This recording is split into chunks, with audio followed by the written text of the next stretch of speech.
Time to talk some Louisiana Downs racing. We are going to talk about July the 16th. We are going to talk about Sunday. I have a couple best bets for you on the card in races 2 and 6. Both of them 8-1 shots on the morning line. And we are going to dive into the daily racing form past performances. I'm always looking at DRF formulator past performances, and you can actually get these daily racing form past performances that we're going to look at for free when you sign up and wager with DRF bets. Now let's take a look at what you need to do. DRF bets, sign up for an account, use the promo code WINNING, and they will give you a $10 free bet immediately when you register. Then when you deposit $250 because that's the max. They will give you a matching deposit bonus of $250. So all of a sudden, you put in $250, it's now $510. Oh yeah, and they'll give you 10 free formulator cards. You can use them anywhere you want. Louisiana Downs, Saratoga, Del Mar with those big racing meets all throughout the summer. Woodbine, I'm going to be covering races from Woodbine a lot. Wherever you're playing the races, you can use credit to get those past performances later on. Then every time you wager another 50, boom, you get another credit for past performances. That is through DRF.com when you wager and when you sign up with DRF bets. Again, go through those steps and use the promo code WINNING. Now we are going to dive on into Sunday for Louisiana Downs.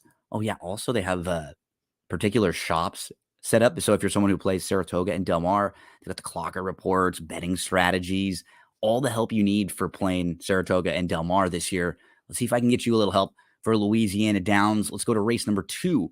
On Sunday, July the 16th, we are going to look at the number 2 in this one in the second. And this horse is 8-1 on the morning line. Guanajuato. Now, a few things I like about her overall. This 4-year-old filly, she's been pretty consistent when you go through her form. Now, she's going to go second start off the short break now, and she comes off a really nice effort where she was second against 5,000 non-winners of 2. That was against Open Company. Now she's moving in with Louisiana bred. So this is actually a little bit of a class drop down for her. And she's cutting back. Now, 5 furlongs could be a little short. But when you look at the rest of this field, it doesn't feel like your typical group of 5 furlong horses because they're not really those 5 furlong horses that can fly. Now, the 1 hasn't been flashing as much speed as of late. The 3 isn't like a speed demon. It kind of can sit close. I think she just doesn't really want to go that far, and I could see them being more aggressive. But these aren't really all fast horses that are going to make the 2 outrun in here. The 4, again, not all that fast. Like, we're not talking about legitimate sprint speed type horses. We've seen it a little from the 6, but even then, when we look at the fractions, we're not talking about really, really fast. The 7 is probably the horse that they will all have to catch in here, but this is a horse who's been hard to trust at just 1 for 25 overall.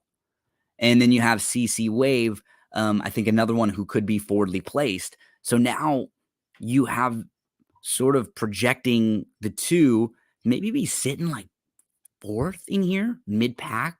I don't think this one will have to come from too far out of it. I think she'll be fitter now with that race under her, cutting back.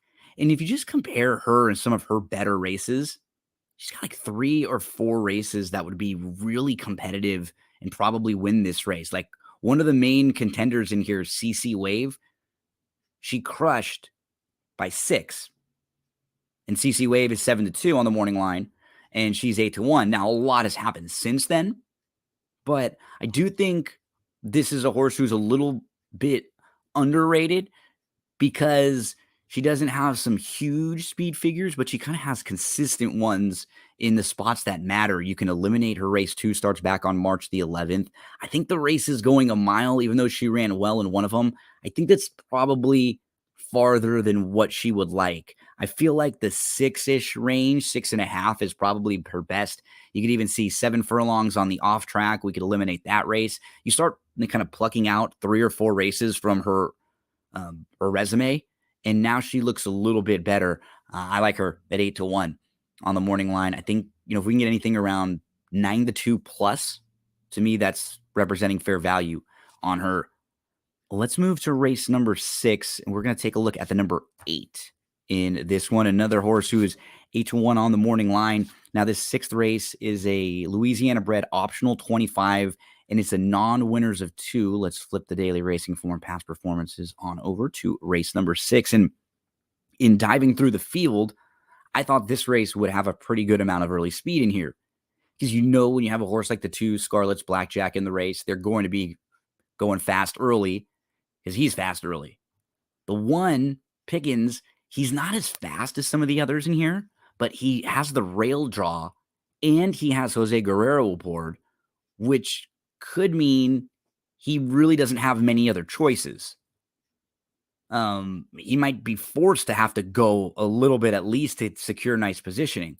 You have a horse like Wise Anchor who didn't show as much speed last time out, but certainly is capable of being right there and close to it.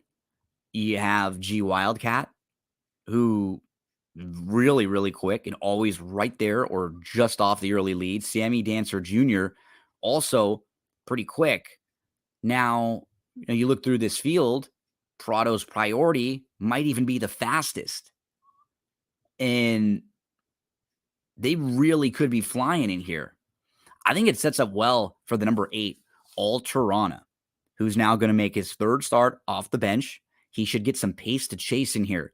You see, he's been behind sharp horse after sharp horse after sharp horse. Every horse that's been beating him is a horse that's come back and run well. They're always horses who just get more of a tactical jump on him because he doesn't have as much early speed.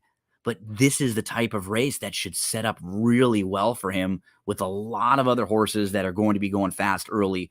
I like the number 8, Alterana, who is 8-1 on the morning line. The 8s are wild there at Louisiana Downs on Sunday, talking about July the 16th. Best of luck on Sunday. Races 2 and 6 for my 2 plays. For more, subscribe to the podcast. That's what G said. Make sure to always give me a follow on Twitter. It's me, Gino B. You can also subscribe to our YouTube channel where videos for everything will be posted. So if you're a fan of Louisiana Downs, if you're a fan of Saratoga, if you're a fan of Del Mar, Woodbine, we'll have videos for all of those tracks coming up basically every day through the next few months, and we'll have segments and coverage of them on the podcast as well.